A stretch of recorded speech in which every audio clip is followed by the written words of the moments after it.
Hello বন্ধুরা, আমি চৈতালি কলকাতা থেকে আবারও নিয়ে চলে এলাম একটা মিনি ব্লগ তোমাদের জন্য।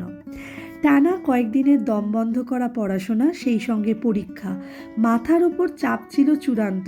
কিন্তু আজকে আর টেনশনের দিন নয়, কারণ আজকে শুধুই মজা। তাই বন্ধুদের নিয়ে বেরিয়ে পড়েছিলাম একটা ছোট্ট শান্তির খোঁজে। কোথায় জানো? আমাদের সবার প্রিয় দক্ষিণেশ্বর।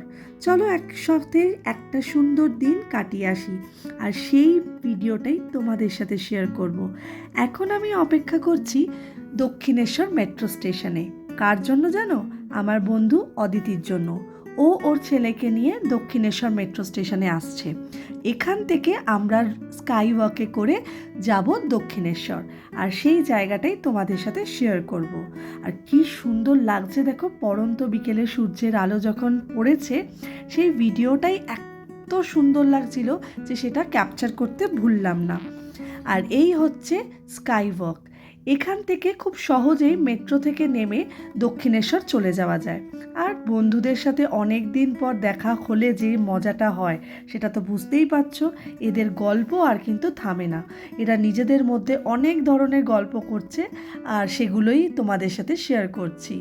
জায়গাটা ভীষণ সুন্দর। স্কাই ওয়াকের ওপরে অনেকগুলো দোকান রয়েছে, প্রচুর। আর এখানে সমস্ত কিছু জিনিসপত্র, যেমন পুজোর সামগ্রী পাওয়া যায়, তারপর খুব সুন্দর সুন্দর ছোট ছোট জিনিসপত্র, খেলনাপত্র, অনেক কিছু। স্কাই ওয়াক থেকে নেমেই একদম 1 মিনিটেরও নয়, জাস্ট কিছু পা হাঁটলেই আমাদের দক্ষিণেশ্বর মন্দির। আর এই দক্ষিণেশ্বর মন্দির যেতে যেতে অনেক সুন্দর সুন্দর স্মৃতি মনে পড়ে গেল, কারণ অনেক দিন দক্ষিণেশ্বর মন্দির আসা হয়নি। বহুকাল পরে আবার দক্ষিণেশ্বর মন্দির এলাম। অনেক কিছু কিন্তু পাল্টে গেছে। যাই হোক, মন্দিরে পুজো দেওয়ার জন্য প্রসাদ কিনে নিতে হবে, সেই জন্য সামনেই এক ডালা মার্কেট রয়েছে, সেখানে ঢুকে গেলাম। আর এখান থেকেই ঠাকুরকে পুজো দেওয়ার জন্য মিষ্টি, ফুল সমস্ত কিছু কিনে নিলাম। আর পুজো দেওয়া হয়ে গেল।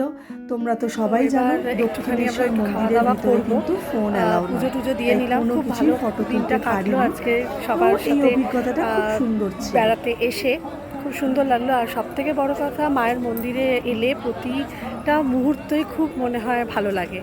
খুব সুন্দরভাবে আজকে পুজোটা দিলাম। আর আজকে খুব ভালো দিন ছিল, শিবরাত্রির পরের দিন।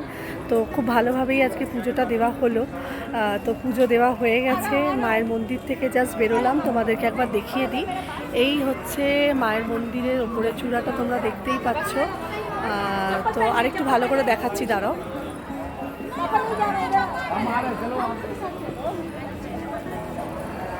খুব ভালো লাগলো পুজো দিয়ে, অনেক দিন পর এলাম মন্দিরে।